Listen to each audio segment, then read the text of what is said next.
53e homélie de saint Jean Chrysostome sur l'Évangile selon saint Matthieu. Nous allons voir dans cette homélie le second miracle de la multiplication des pains que les apôtres ont raconté avec une admirable franchise, même ce qui n'est pas de leur avantage. Nous verrons aussi la comparaison que l'on peut faire des deux miracles de la multiplication des pains et la réprimande que Jésus-Christ fait à ses apôtres touchant leur peu d'intelligence des choses de Dieu. Nous verrons aussi que l'homme ne doit pas prétendre ni désirer même de passer toute sa vie dans le bonheur, qu'il faut que la vie soit mêlée de bien et de maux. Nous verrons aussi que ceux qui paraissent les plus heureux ont aussi leurs peines qui les tourmentent, et que ceux qui semblent les plus misérables ont des douceurs qui les consolent. Nous finirons en voyant qu'il n'y a que la vertu qui puisse véritablement faire le bonheur des hommes. Jésus appela ses disciples et leur dit : « J'ai pitié de cette foule. Depuis 3 jours déjà, ils sont avec moi et n'ont rien à manger. Je ne veux pas les renvoyer à jeûne. Ils pourraient défaillir en route. » Les disciples lui disent : « Où trouverons-nous dans un désert assez de pain pour qu'une telle foule mange à sa faim ?» Jésus leur dit : « Combien de pains avez-vous ? » Ils dirent : « 7. Et quelques petits poissons. » Alors il ordonna à la foule de s'asseoir par terre. Il prit les 7 pains et les poissons. Il rendit grâce, les rompit, et il les donnait aux disciples, et les disciples aux foules. Tous mangèrent à leur faim, et des morceaux qui restaient, on ramassa 7 corbeilles pleines. Or, ceux qui avaient mangé étaient 4000, sans compter les femmes et les enfants. Après avoir envoyé la foule, Jésus monta dans la barque, et alla dans le pays de Magadan. Les pharisiens et les sadducéens s'approchèrent. Pour mettre Jésus à l'épreuve, ils lui demandèrent de lui faire voir un signe venant du ciel. Il leur répondit : « Quand vient le soir, vous dites : voici le bon temps, car le ciel est rouge, et le matin vous dites : aujourd'hui il fera mauvais, car le ciel est d'un rouge menaçant. Ainsi l'aspect du ciel, vous savez l'interpréter, mais pour les signes des temps, vous n'en êtes pas capable. Cette génération mauvaise et adultère réclame un signe, mais en fait de signe, il ne lui sera donné que celui de Jonas. » Alors, il les abandonna et partit. En se rendant sur l'autre rive, les disciples avaient oublié de prendre du pain. Jésus leur dit : « Attention, méfiez-vous du levain des pharisiens et des sadducéens. » Ils discutaient entre eux en disant : « C'est parce que nous n'avons pas pris de pain. » Mais Jésus s'en aperçut et leur dit : « Hommes de peu de foi, pourquoi discutez-vous entre vous sur ce manque de pain ? Vous ne voyez pas encore ? Ne vous rappelez-vous pas les 5 pains pour 5000 hommes et le nombre de paniers que vous avez emportés ? Les 7 pains pour 4000 hommes et le nombre de corbeilles que vous avez emportées ? Comment ne voyez-vous pas que je ne parlais pas du pain ? Méfiez-vous donc du levain des pharisiens et des sadducéens. » Alors ils comprirent qu'il leur avait dit de se méfier non pas du levain pour le pain, mais de l'enseignement des pharisiens et des sadducéens. Matthieu, chapitre 15, verset 32 au chapitre 16. Verset 12. Jésus-Christ, mes frères, fait encore ici ce qu'il avait fait dans la première multiplication des pains. Il avait eu soin alors de guérir auparavant beaucoup de maladies corporelles. Il fait encore ici la même chose et commence par guérir beaucoup d'aveugles, de boiteux et d'autres malades. Mais pourquoi les apôtres, qui prévinrent alors Jésus-Christ, qui lui dirent « Renvoyez ce peuple », ne lui disent-ils rien de pareil en cette rencontre, et cela après 3 jours entiers que ce peuple avait passé à sa suite? C'est ou parce que leur foi était devenue plus grande depuis ce premier miracle, ou parce qu'ils remarquaient que la joie de tout ce peuple le rendait insensible à la faim. Car ils étaient tous occupés à glorifier Dieu des miracles qu'ils voyaient faire au Sauveur. Et remarquez encore ici, mes frères, que le Fils de Dieu ne vient pas simplement et tout à coup à faire ce miracle. Il tente auparavant ses disciples, et il les excite eux-mêmes à le prier de le faire. Ce peuple qui n'était venu que pour obtenir la guérison des malades, n'osait pas demander encore à Jésus-Christ qu'il lui donnât quelque nourriture. Mais Jésus-Christ, qui était si charitable et qui prévoyait avec tant de soin les besoins de tous, prévient encore ici ceux qui ne lui demandaient rien, et dit à ses disciples, « J'ai grande compassion de ce peuple, parce qu'il y a déjà 3 jours qu'ils demeurent continuellement avec moi, et qu'ils n'ont rien à manger, et je ne veux pas les renvoyer sans avoir mangé. Quand ce peuple, en venant ici, aurait apporté lui-même de quoi se nourrir 3 jours entiers, qu'il est avec moi, il aurait déjà consumé tout ce qu'il pouvait avoir. C'est pour cette raison qu'il ne se hâtait pas de faire ce miracle, ni le premier, ni le second jour. Il attendait qu'ils eussent consumé tout ce qu'il pouvait leur rester, afin que, sentant un besoin présent, ils reçussent avec plus d'empressement un miracle qui leur était si nécessaire.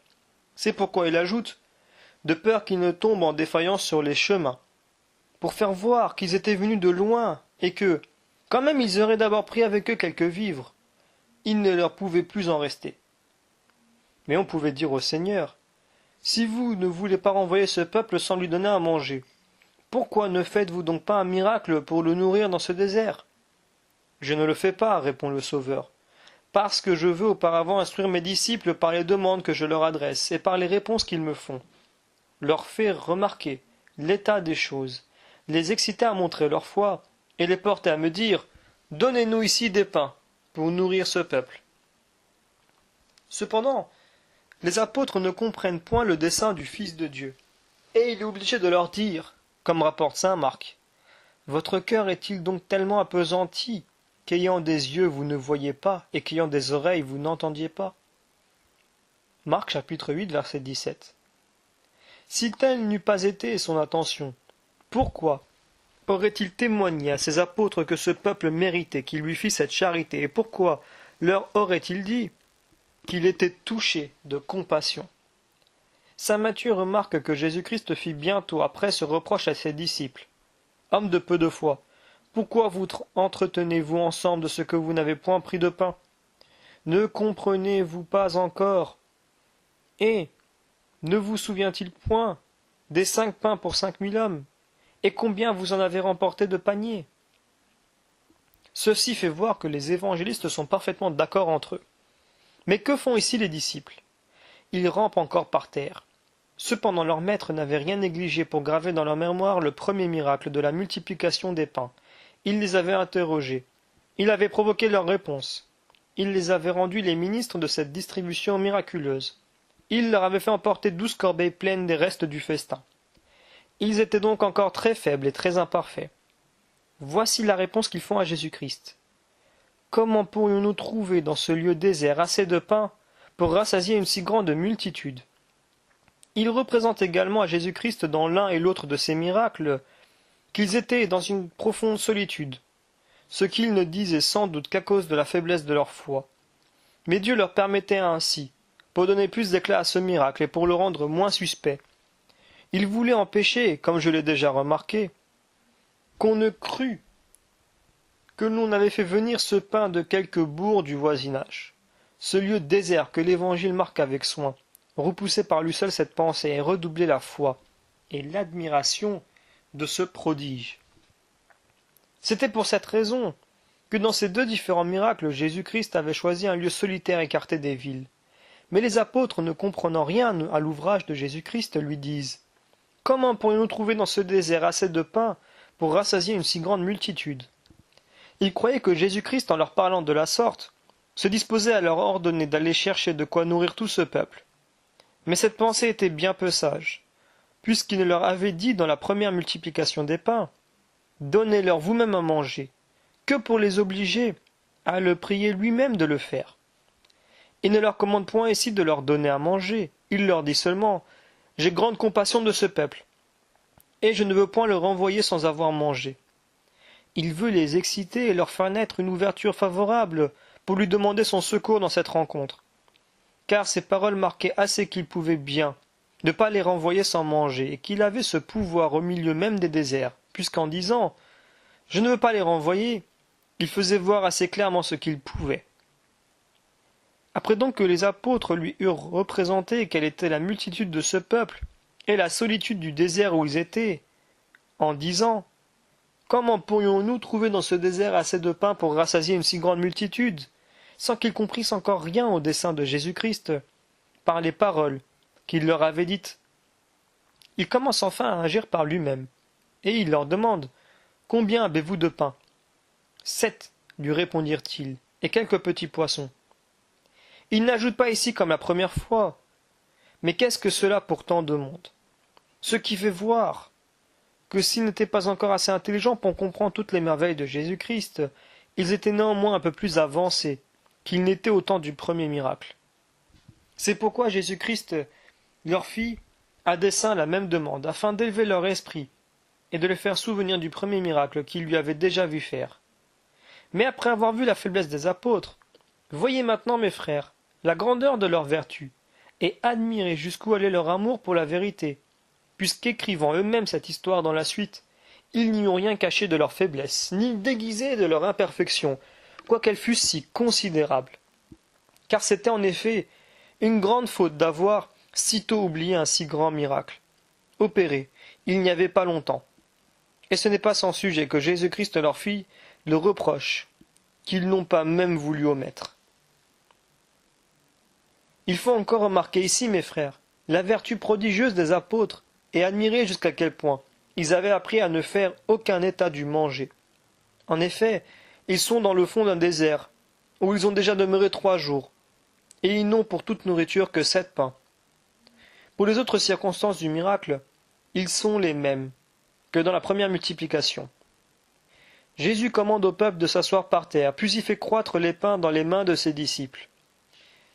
Saint Matthieu écrit « Il commanda donc au peuple de s'asseoir sur la terre, et prenant les 7 pains et les poissons, après avoir rendu grâce, il les rompit et les donna à ses disciples, et ses disciples les donnèrent au peuple. Mais la suite n'est pas la même que dans le premier miracle, car tous en mangèrent et furent rassasiés, et on emporta 7 corbeilles pleines de morceaux qui étaient restés. Or, ceux qui en mangèrent étaient au nombre de 4000 hommes, sans compter les femmes et les enfants. » Versets 35 à 38. La première fois, il avait nourri 5000 hommes, et l'on avait rempli 12 paniers des pains qui restaient. Pourquoi donc ne reste-t-il ici que 7 corbeilles, lorsque cependant il n'y avait que 4000 hommes? Pourquoi plus il y a de monde, plus trouve-t-on de pain de reste? Nous pourrions répondre fort simplement que ces 7 corbeilles, d'ici, étaient peut-être plus grandes que ces 12 paniers qu'alors, et que Jésus-Christ, pour empêcher qu'on ne confondît ces deux miracles, et qu'on ne les fît passer pour un seul, voulut mettre entre les deux quelques différences. Voilà pourquoi il égale les paniers qui restaient du premier miracle, au nombre de ses apôtres, et les 7 corbeilles du second, à celui des pains. Mais il faisait encore voir bien clairement sa puissance souveraine par ces petites circonstances, et marquait avec quelle facilité il accomplissait les plus grands miracles, puisqu'il lui était si aisé de faire tout réussir dans la manière qui lui plaisait. Car je regarde ceci, mes frères, comme l'effet d'une grande puissance dans le Fils de Dieu, d'avoir fait trouver ce nombre si juste, et d'avoir fait rester, si précisément, 12 paniers en nourrissant les 5000 hommes, et les 7 corbeilles en nourrissant les 4000, sans qu'il y eût rien de plus ou de moins que ce nombre. Ce dernier miracle se termine enfin comme le premier, car il est marqué dans l'un et dans l'autre que Jésus-Christ, après avoir renvoyé le peuple, se retira et monta dans une barque. Comme Jésus-Christ n'avait encore point fait de miracle qui attira autant le peuple à le suivre que cette multiplication des pains, et non seulement à le suivre, mais à le prendre même pour roi, il voulut faire voir jusqu'à quel point il fuyait la royauté. Il se retira aussitôt et monta sur une barque, afin que ce peuple ne pût le suivre. Saint Matthieu écrit « Et ayant renvoyé le peuple, il monta sur une barque et vint au pays de Magédane. Alors les pharisiens et les sadducéens vinrent à lui pour le tenter, et le prièrent de leur faire voir quelque prodige dans l'air. Mais il leur répondit, le soir vous dites, il fera beau parce que le ciel est rouge, et le matin vous dites, nous aurons aujourd'hui de l'orage parce que le ciel est sombre et rougeâtre. Versets 39 et versets 1 à 3. Saint Marc dit que lorsqu'il se fut rapproché du Sauveur et qu'ils l'eurent prié de le faire voir quelques signes, il en gémit et dit en soupirant, « Pourquoi ce peuple me demande-t-il un prodige ?» Marc chapitre 6, verset 42. Cette demande capiteuse qu'il faisait à Jésus-Christ ne mériterait que son indignation. Et néanmoins le Fils de Dieu est si doux qu'il ne s'irrite point contre leur malice. Il est au contraire touché de leur misère. Il s'afflige que leur maladie soit incurable, et qu'après tant de preuves si publiques de sa puissance, ils viennent encore le tenter. Il savait que ce n'était point pour croire en lui qu'il lui faisait cette demande, mais seulement pour le surprendre. Si ce fût s'adresser à lui avec plus de sincérité, il leur eût accordé volontiers tout ce qu'il lui demandait.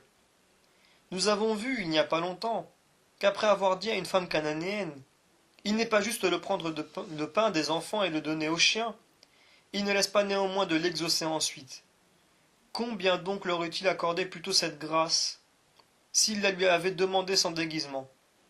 Mais comme il ne venait que dans le dessein de le tenter, il les appelle très justement hypocrites, puisqu'ils n'avaient pas dans le cœur ce qu'ils témoignaient par leurs paroles.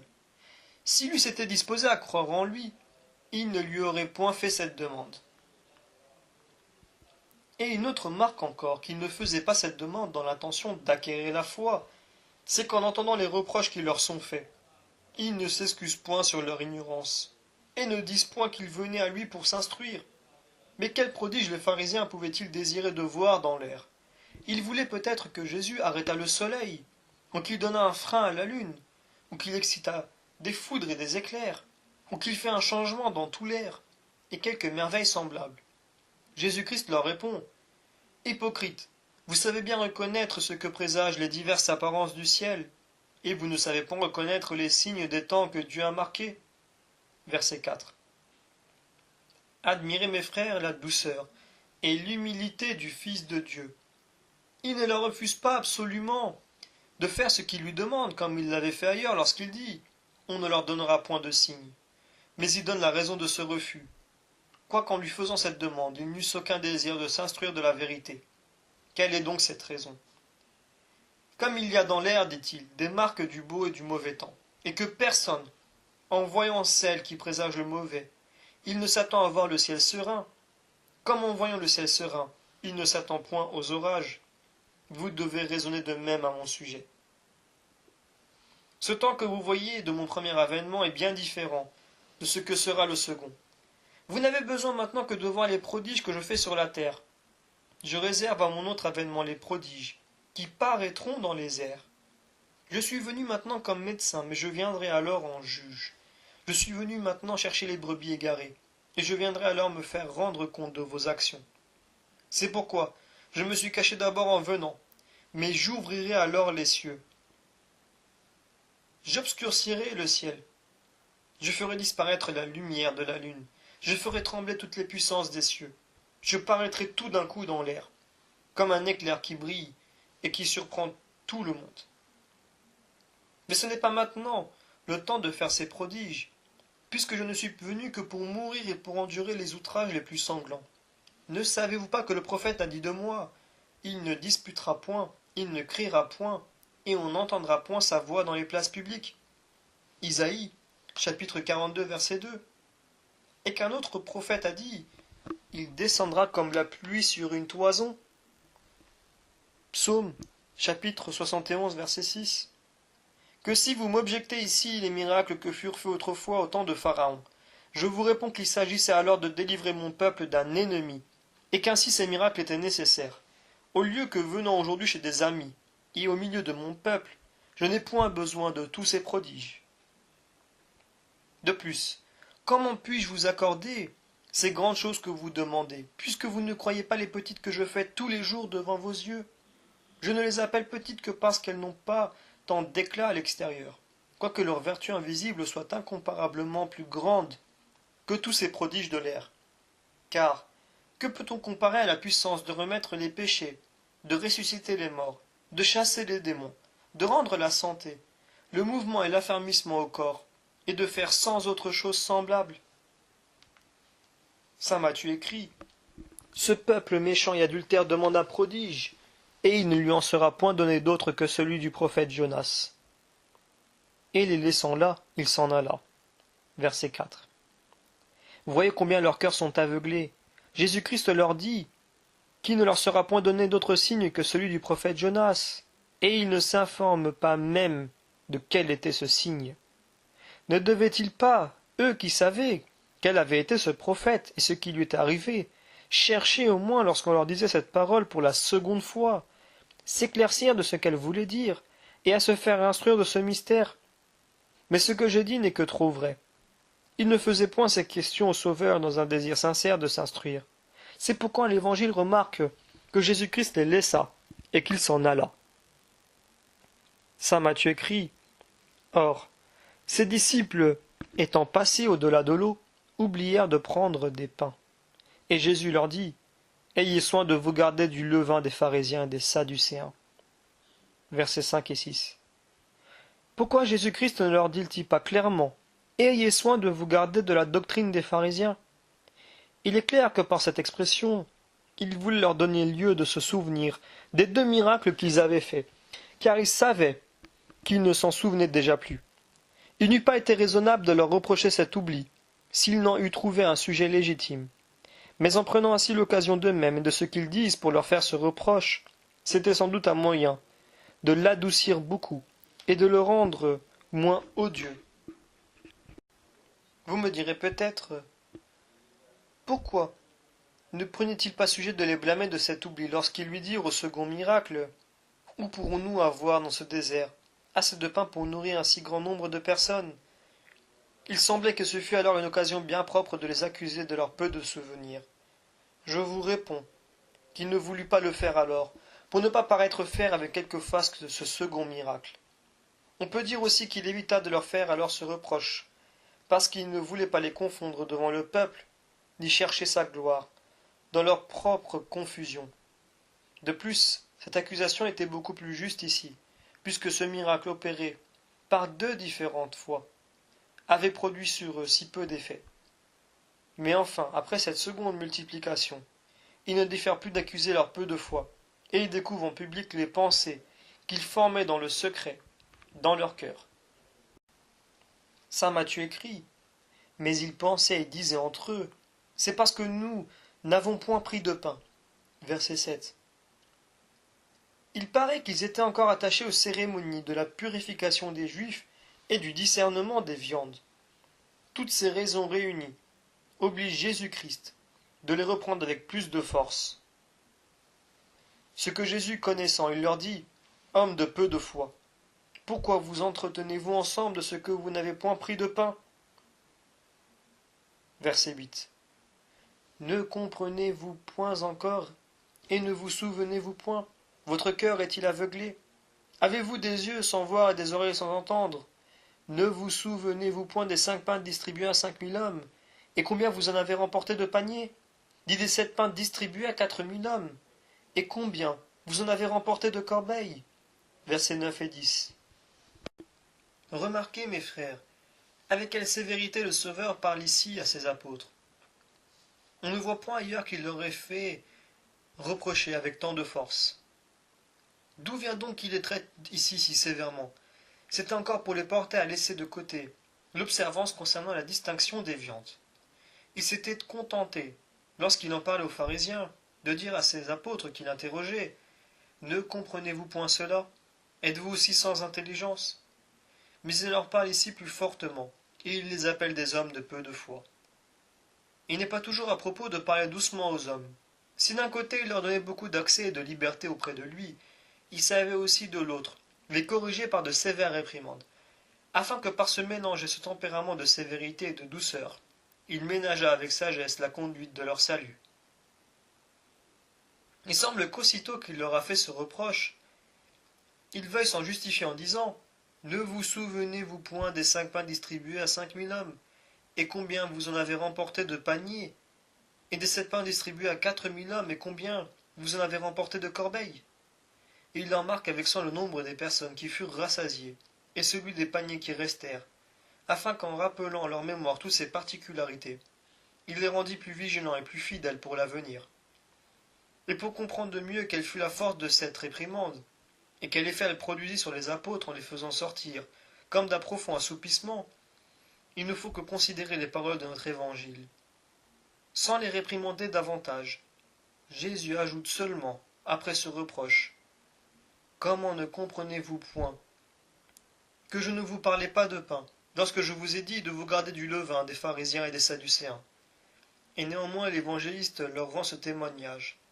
Alors ils comprirent qu'il ne leur avait point dit de se garder du levain, qu'on met dans le pain, mais de la doctrine des pharisiens et des sadducéens. Versets 11 et 12. Ils comprirent sans aucune interprétation de la part de leur maître. Voyez-vous le bien qu'une réprimande faite, à propos, produit, dans les âmes, car on voit que celle-ci éloigna les apôtres de ces observances judaïques et que des lâches qu'ils étaient auparavant, oubliant tout et négligeant tout, elle les rendit au contraire si ardents et redoubla leur foi de telle sorte qu'ils ne craignaient plus ni de manquer de pain, ni de tomber dans les extrémités les plus pressantes. Pour vous convaincre de ce que je dis, examinez la vie de quelques saints que vous croirez avoir été moins sujets aux maux, et avoir joui de plus de bien. Voulez-vous que ce soit Abraham? Voulez-vous que nous considérions son état dès le commencement de sa vie? Écoutez ce que Dieu lui dit d'abord. Sortez de votre terre et du milieu de vos parents. Genèse chapitre 12, verset 1. Vous voyez sans doute combien ce premier commandement qu'il reçoit de Dieu semble dur. Voyez maintenant comment le bien succède au mal, et la joie à la tristesse. Et venez dans la terre que je vous montrerai, et je vous établirai le chef d'une grande race. Ne croyez pas que lorsqu'il fut arrivé dans cette terre, comme dans un port tranquille, il cessa d'être dans les maux. Ce fut alors au contraire qu'il en ressortit d'infiniment plus fâcheux. Ce fut alors qu'il fut affligé de la famine, qu'il fut obligé d'aller dans un pays étranger, et qu'il vit enlever sa femme. Mais il vit aussi succéder ensuite à ces maux de nouvelles grâces. Il vit la plaie dont Dieu frappa Pharaon à son sujet, l'honneur avec lequel ce roi lui permit de s'en retourner, l'estime qu'il lui témoigna, les présents dont il le combla, et enfin son heureux retour dans son pays et dans sa maison. On voit ainsi dans toute la suite de sa vie une succession continuelle de biens et de maux, de prospérité et d'adversité. Tel a été, dans la suite, l'état de tous les apôtres. C'est pourquoi saint Paul dit « Je bénis Dieu qui nous console dans toutes nos peines, afin que nous puissions aussi consoler nous-mêmes ceux qui souffrent toutes sortes d'afflictions. » 2 Corinthiens chapitre 1 verset 4. Mais que me fait cela, me direz-vous, moi qui suis continuellement dans la douleur? Ne soyez point ingrat, mon frère. Ne méconnaissez pas les grâces que Dieu vous fait. Cet état que vous dites est un état qui ne peut exister. Il est impossible d'être de continuelle douleur. La nature n'y pourrait pas résister. Mais parce que nous voudrions être toujours dans la joie, nous croyons toujours être dans l'affliction. D'ailleurs, comme nous oublions bientôt les biens que nous avons reçus, et que nous ne pouvons au contraire oublier les maux que nous avons soufferts, l'oubli des uns et le souvenir toujours présent des autres nous fait dire que nous sommes dans la misère et dans la douleur.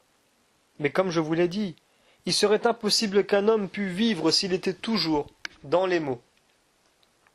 Examinons, si vous voulez, d'un côté la vie de ceux qui vivent dans les délices et dans l'abondance de toutes sortes de biens, et voyons de l'autre l'état de ceux qui souffrent et qui sont accablés de maux. J'espère vous faire voir clairement que les premiers ont aussi leur affliction, comme les seconds ont aussi leur plaisir et leur joie. Écoutez-moi seulement avec patience et sans prévention.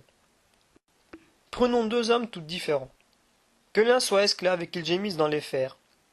Que l'autre soit un jeune roi, qui n'ait plus de père qui le retienne et qui dépense avec une profusion excessive les biens infinis qu'il lui a laissés.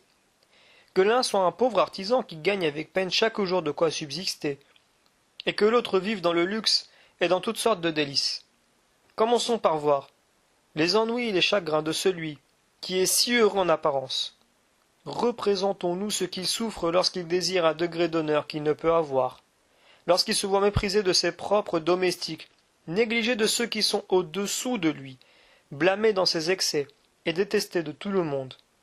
Enfin, lorsqu'il éprouve 1000 maux qui sont inévitables aux personnes riches, comme les chagrins, les inquiétudes, les médisances, les ennuis, les pièges, les faux rapports et le grand nombre d'ennemis, qui, ne pouvant usurper des grands biens qui lui envient, n'ont point d'autre consolation que de traverser son bonheur par 1000 artifices, de lui susciter tous les jours de nouvelles affaires, et de ne lui permettre jamais de vivre en repos.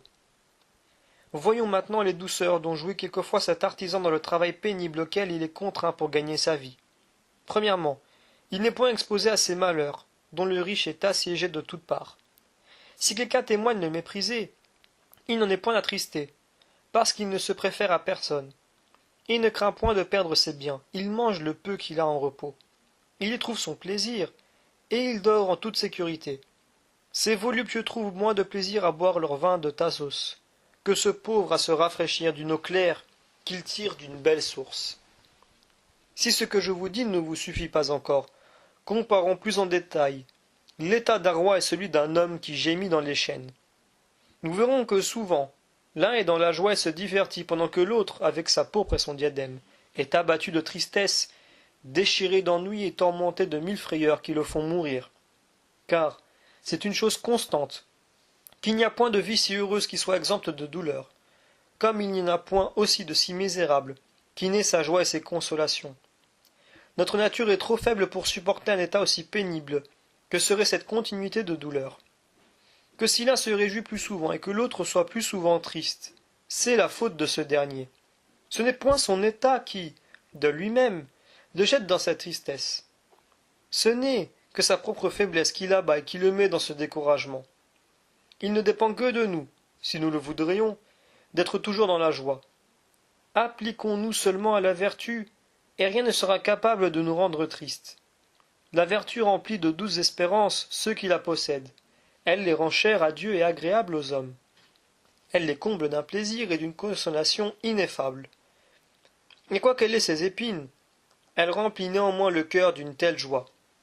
Et il est comme charmé de délices si inconcevables qu'il n'y a point de paroles qui puissent les exprimer.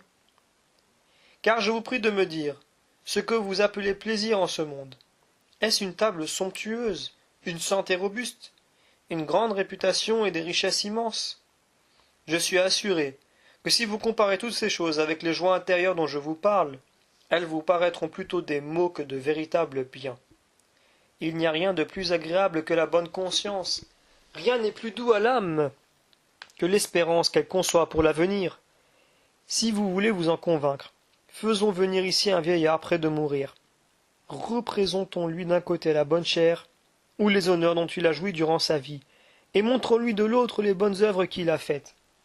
Demandons-lui ce qui lui donne alors plus de plaisir et ce qui le console davantage, et nous verrons qu'il rougira des uns, au lieu que le souvenir des autres le fera tressaillir de joie. C'est ainsi qu'Ézéchias, malade, ne se souvenait plus des délices de ses festins, ni de la gloire de son royaume, mais seulement de sa justice et des œuvres de piété. Car il disait à Dieu, « Souvenez-vous, Seigneur, que j'ai marché en votre présence dans une vie droite. » Voyez de même la joie que ressent saint Paul lorsqu'il dit « J'ai bien combattu, j'ai achevé ma course, j'ai gardé la foi. » 2 Timothée chapitre 4 verset 7. Vous me demanderez peut-être de quel autre bien saint Paul pouvait se souvenir en cet état, et quelle autre consolation il pouvait avoir que de ses vertus passées. Je vous réponds qu'il pouvait rappeler alors en sa mémoire plus davantage, même temporels, que toutes ces personnes du monde, car il avait reçu des honneurs et des dons très considérables. Il dit lui-même, écrivant aux Galates, qu'il l'avait reçu comme un ange du Seigneur et comme Jésus-Christ même, qu'ils eussent, si cela était possible, arraché leurs propres yeux pour les lui donner. Galates chapitre 4 verset 14. Et qu'ils eussent de bon cœur donné leur propre vie pour sauver la sienne. Cependant cet apôtre, à la fin de sa vie, ne se souvient plus de tous ses honneurs. Il n'a dans la mémoire que ses travaux et la récompense qu'il en attend. Et certes, c'était avec une grande raison que ce saint apôtre avait effacé le reste de sa mémoire. Les honneurs se perdent dans ce monde, mais les souffrances nous accompagnent après notre mort. Et au lieu qu'on nous redemande compte des premiers, on nous rend, au contraire, des récompenses pour les autres. Ne savez-vous pas quel trouble nos péchés causent dans notre esprit au moment de notre mort? Quelle est alors notre inquiétude et l'agitation de notre cœur? Lorsque nous sommes ainsi déchirés au-dedans de nous, de souvenirs de nos vertus qui se présentent alors à notre âme, et comme la douceur du calme qui succède à la tempête et qui nous console, dans le trouble et dans le désespoir, nous nous trouvons réduits. Si nous étions sages, mes frères, cette crainte nous accompagnerait durant toute notre vie. Mais parce que nous y sommes insensibles, tant que nous vivons, elle se saisira de nous à la mort et nous frappera de terreur. Un prisonnier, un coupable n'est jamais plus triste que lorsqu'un le tire de la prison pour le présenter à son juge. C'est alors qu'il tremble, quand il se voit au pied du tribunal, où il doit rendre compte de ses crimes et entendre prononcer l'arrêt de sa mort. N'est-ce pas ce qui remplit l'esprit des mourants de spectres et de visions effroyables qu'ils nous racontent eux-mêmes, et dont ils ne peuvent souffrir le regard? Ils font des efforts si violents dans le désespoir où ils sont, qu'ils en ébranlent tout leur lit, et le renversent par terre. Ils lancent de tous côtés des regards farouches sur ceux qui les environnent. On voit au dehors ce que l'âme souffre au dedans, lorsqu'elle combat pour ne pas sortir du corps, auquel ne peut supporter la présence des anges qui viennent à elle.